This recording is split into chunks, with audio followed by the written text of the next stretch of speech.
Cybertopia. Last episode we had Smart, played by Chris, and Cyan, played by Aidan, hanging out at the Mega Gym, and then meeting up with Zapp, played by Morgan, Subject 5, played by Vickey, and Constant, played by Jeph. They had a slightly awkward catch-up for a bit, before Smart remembered that he was supposed to be going to a construction site with his new best buddy, Cal. So, naturally, everyone joined them. Cal will lead Smart, and anyone else who wants to join them towards the crane. Is anyone else going with them to the crane? Subject 5 is still going to the crane, yes. Is everyone going to go to the crane, or other people going to go Is elsewhere? the crane our only way to get up to the penthouse? Please tell me there's a working elevator. You'd have to go through the media center building, which is in operation. It's just like the top part that is being worked on.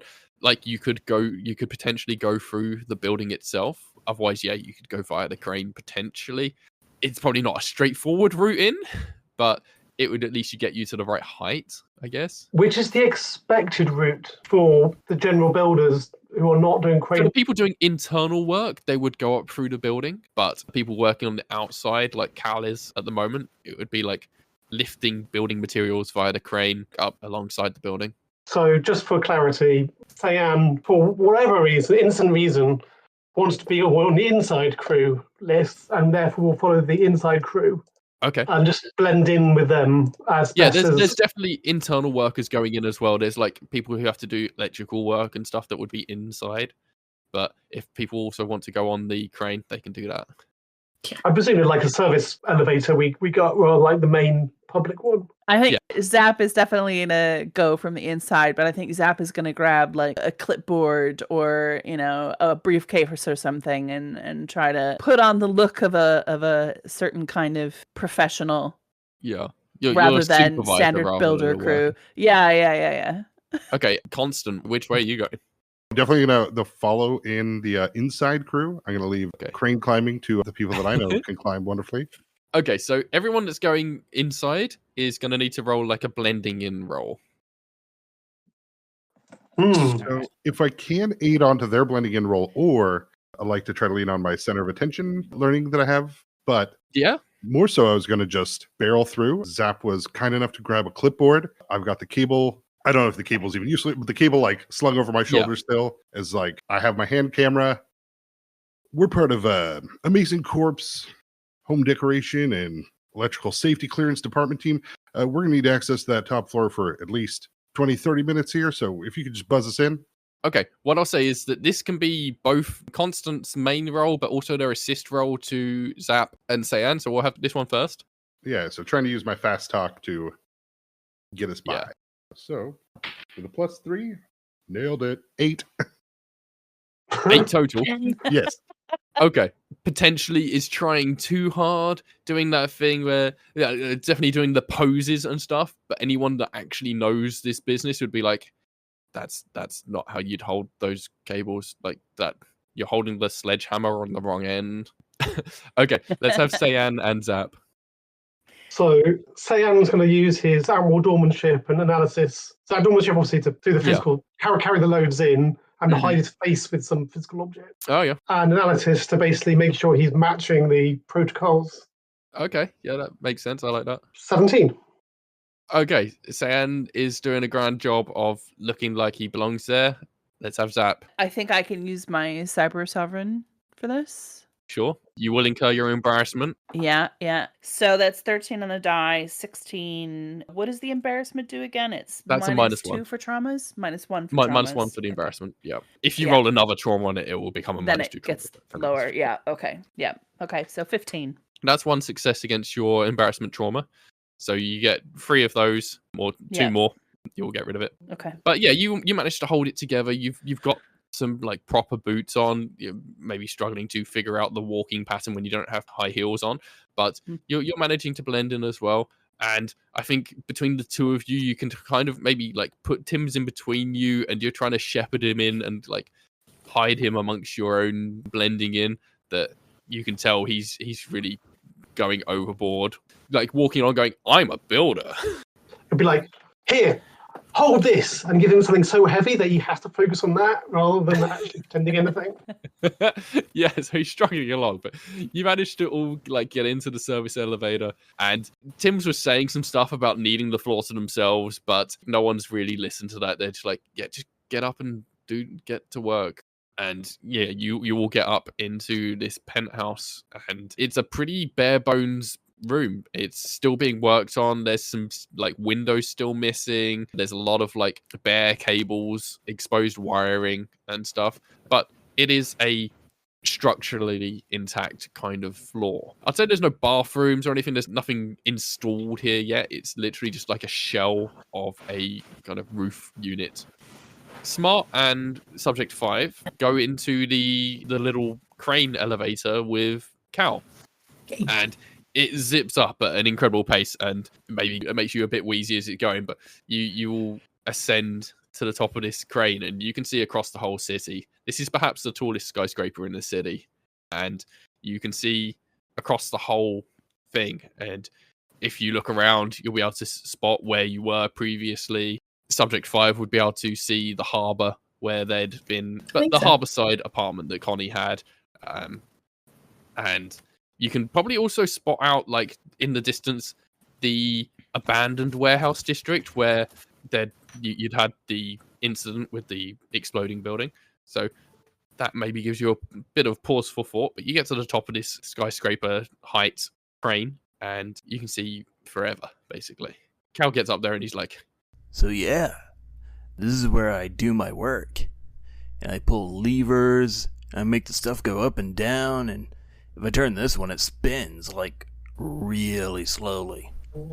You want to go? Yes, please. Just sitting in the seat already. Straight in there. Okay. Whatever you do, don't press this button. But you can do these ones. Just be mindful because of the hook thing with the big magnet on. That can smash into stuff, and then you get into a lot of trouble. You're saying this to the wrong person. This is awful. Subject 5's face is just blank. Intrusive thoughts. Immediately pulls at things, just levers being pulled, He will twisted. lean forward and be like, hand over the red button, like, Not this one. I'm just gonna stand here and cover this one because this one is like the big trouble one that got me in big trouble before. I wasn't allowed to use the crane for like 2 months after the first time I pressed that, or the second. How has he got his hand over the... He's just leaning over the seat, like leaning over your shoulder, being like, No, don't. You can press these ones. And he'll like maneuver the I don't know how, do they have a steering wheel on these things? He'll maneuver it basically so like there's a massive electromagnet hanging down from the end of this crane, and he's like, We need to pick up those girders from the ground down there and lift them all the way up here to place on the top, so people inside can get that stuff. So if you just press the lever down, it'll drop all the way and get it, and then we can lift it up and then turn and then drop. Okay? Got it? Okay. Yeah. All right, let's have a roll from Subject 5 for following instructions. 12. It's a bit shaky. It's my first day. I think they maybe get a bit enthusiastic, like they get the electromagnet down, it clamps on, and you get the okay to start lifting, and halfway through lifting you're like, you think you've got it, and it's at the right place, and you start to turn, and Cal's like, No.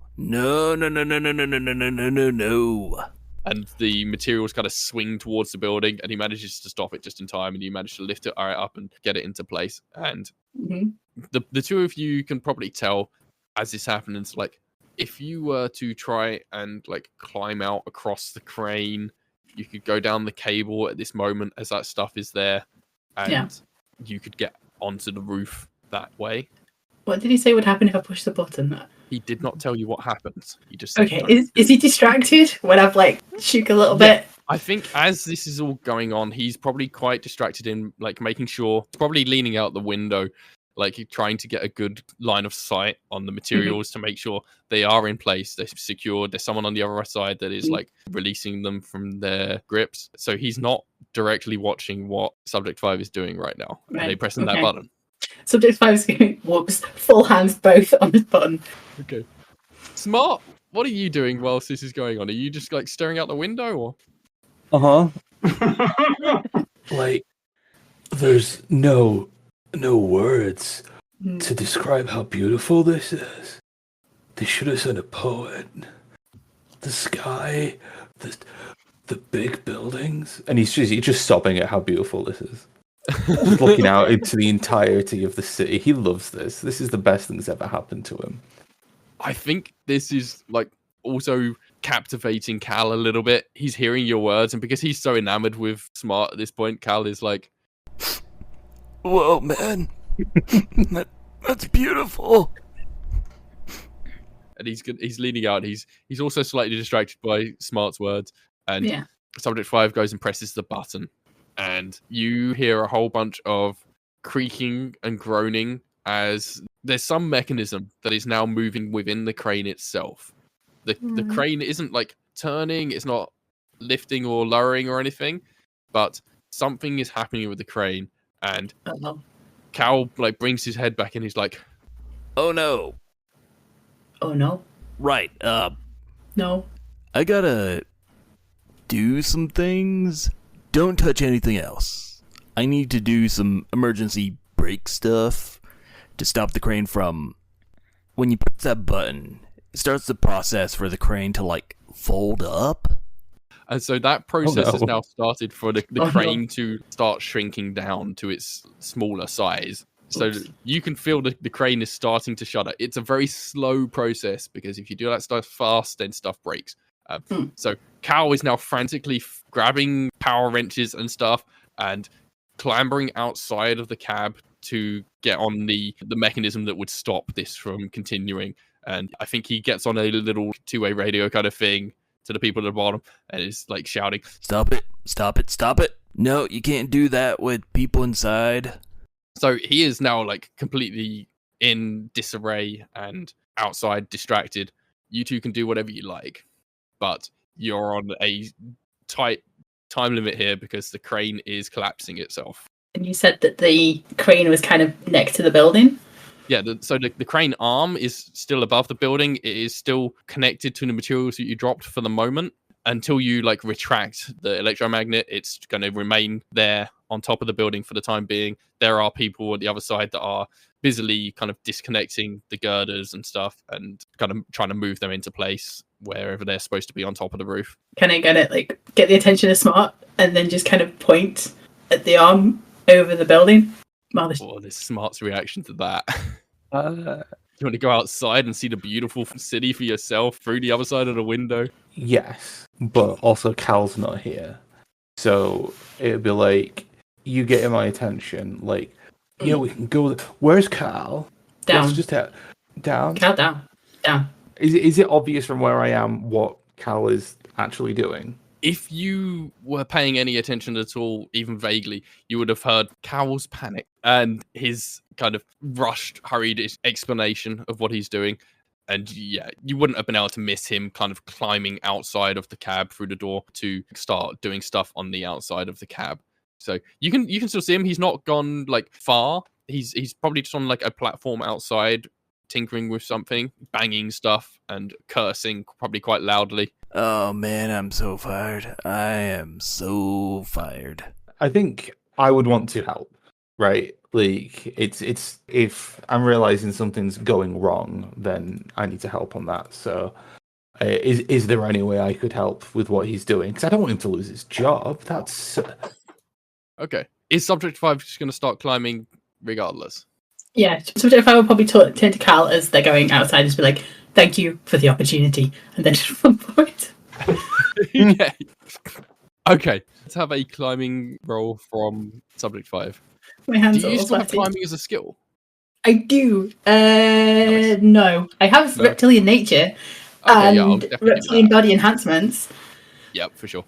Which puts it to a 15. Okay. It's shaky out there. It's windy. It is. Really It's very fucking windy. high up.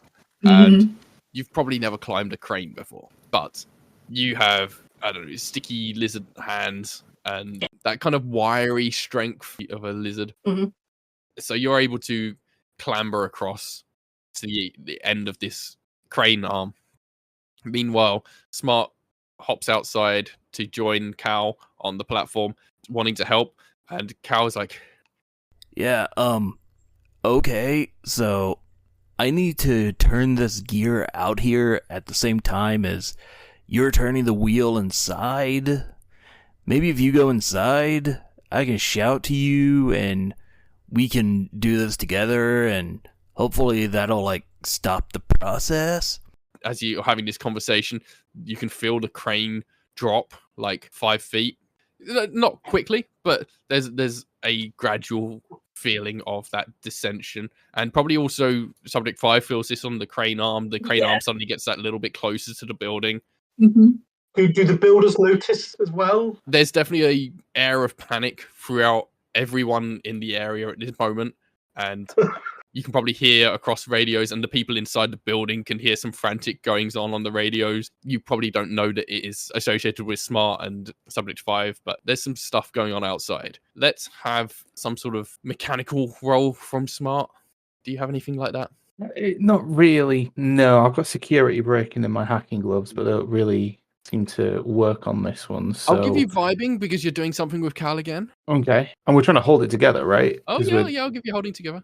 Okay, and this is based off my pure strength, right? So Himbo's going to play into it. Yeah, for sure. Okay, but I am unbalanced, so I'm going to get -1. Yes. So total +4. That is a 12 on the die, 16. Okay. Yeah, I said that's enough. You can mark a success against unbalanced. Yeah, it's shaky again, like it was for Subject 5 climbing across. The whole crane is shaking. It's windy. It's getting blown around, and there is definitely an air of panic everywhere at the moment. But Cal is like, okay, now.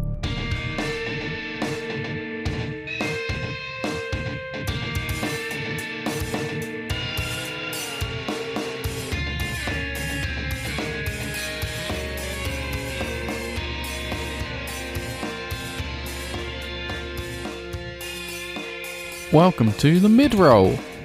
We like to have a lot of silly fun when playing Sobertopia here, but every now and again there is a serious word that has to be said, and on this occasion it is about safety. Please, if you're ever lucky enough to be riding a big crane or really operating any large machinery, please don't press random buttons or controls you don't know what they do. Only got 2 guest voices this episode, and you're hearing John from Bacon Flavor Pods reprise for perhaps the last time here his role as Cal. And later on you'll catch a quick one-liner from Elliot of Mask's podcast Issues. And, of course, not forgetting our awesome cast. Hi, I'm Morgan, aka Tempest. You can find me on social media at morganjtempest.bsky.social, and you can download my games for free at morganjtempest.itch.io. Hey everybody, my name is Jeph, and I play Constant, formerly known as Tim's. I can be found online as I'm the GM of the Big Campaign podcast. You can find us on Twitter, Blue Sky Threads, pretty much anywhere, at Big Campaign Pod or Big Campaign Stories. Hi, I'm Chris, and I play Smart Coolman. Aside from Cybertopia, I'm a little bit of an internet hermit, but you can find me occasionally posting on Blue Sky at scowney.bsky.social, or my miniature painting on Instagram at scowneypaints.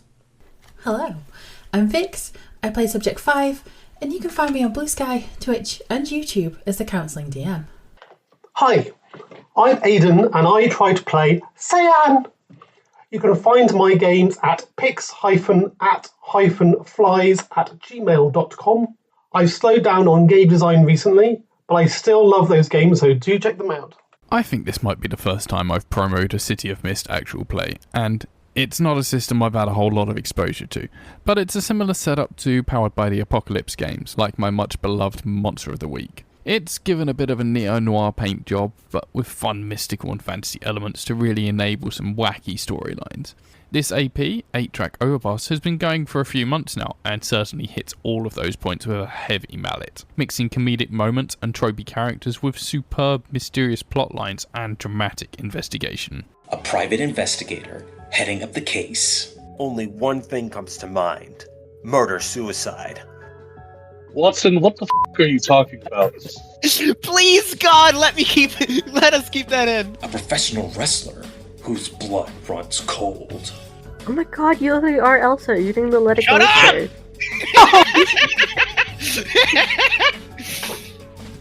Aubrey, in fact, did not let it go. A fashion designer haunted by the past. I'm gonna tap my keys on the window. Do you know who I am? It comes out like muffled. An enigma of a woman with a ruthless hunger. I've never. No. The fridge is like laying on his back, and me hurdling all the dogs inside single file, like a whistle in my mouth, and jump in. Hold on. That's what we're doing. And the city's mayor doing his best to pick up the pieces. He was never. It was in a book written like 100+ years after the original thing came about, where he was depicted as an egg. Yeah. Okay, he wasn't an egg originally. I went down a rabbit hole while creating this character. These 5 will leave no stone unturned, no lead buried, and will do whatever it takes to keep their city safe. Okay, you know what? This is probably not relevant, so I'll say, you just think you're right. Yeah, carry on. Start the broadcast. It's 8-track Overpass. 8-Track Overpass is a City of Mist actual play podcast. Listen to us every Monday, wherever you find your podcasts.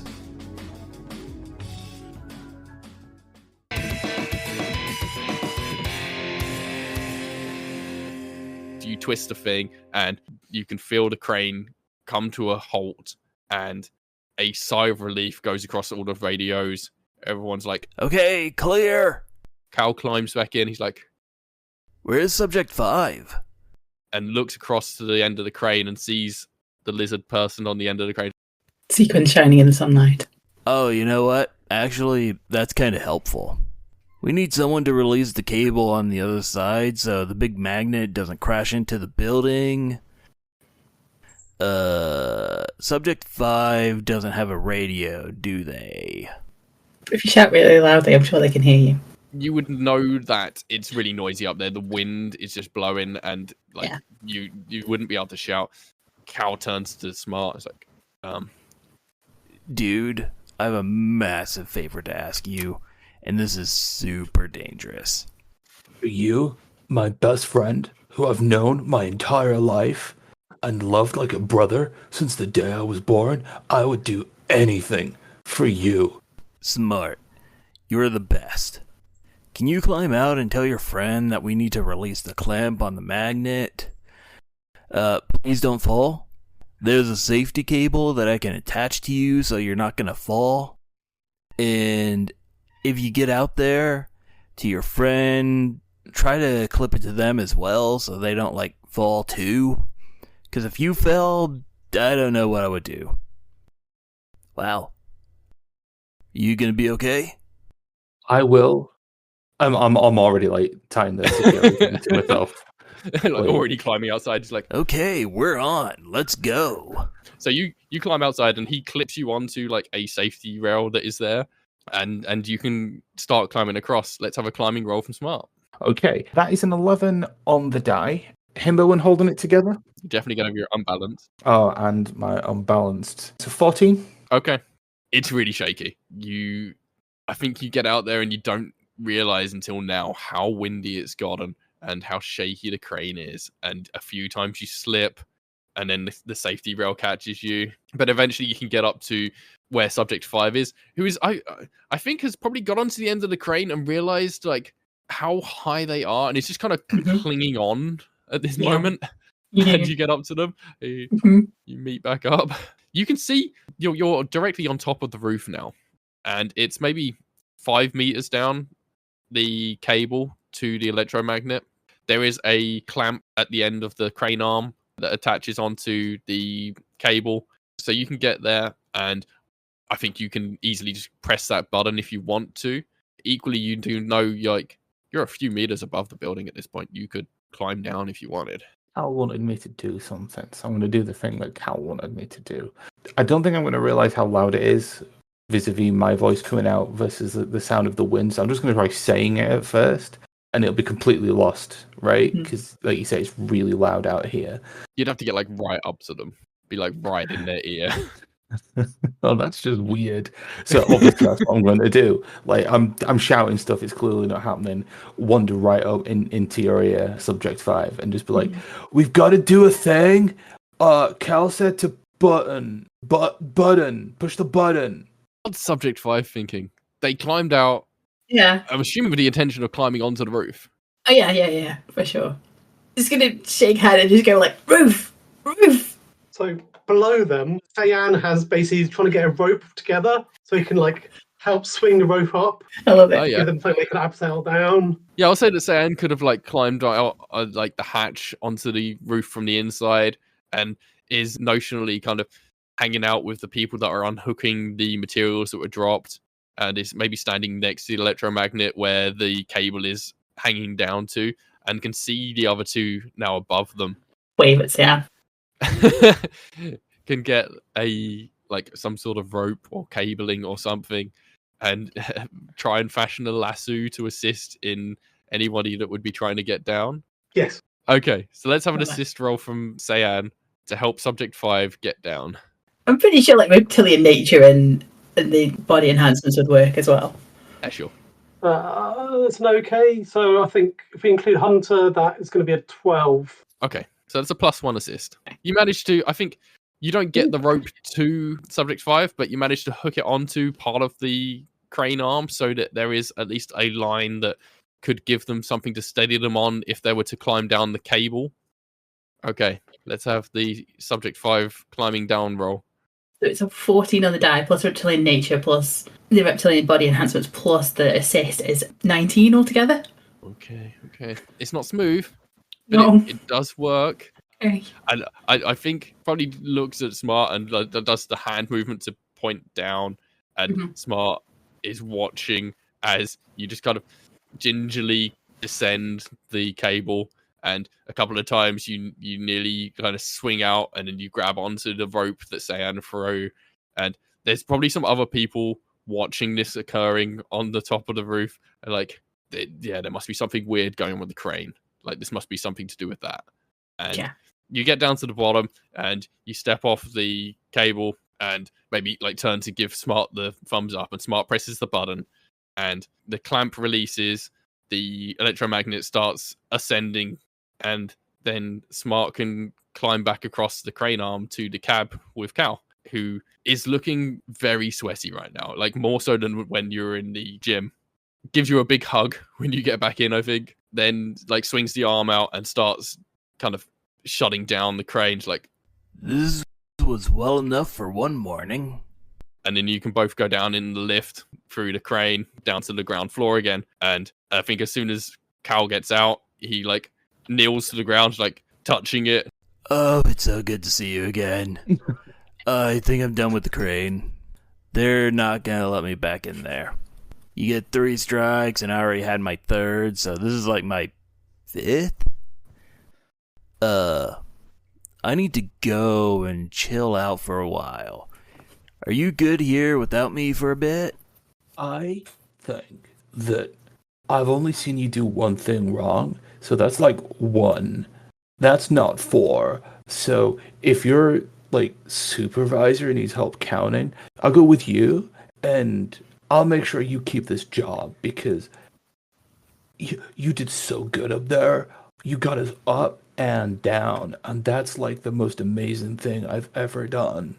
Dude, that would be so cool. I owe you so bad. You risked your life for me. I will owe you forever. If you want to talk to my boss, the foreman, he's up in the penthouse inside it at the moment. Yeah, maybe you can go and do that and explain what happened and that it isn't my fault. And I can keep my job because I kind of like being a builder.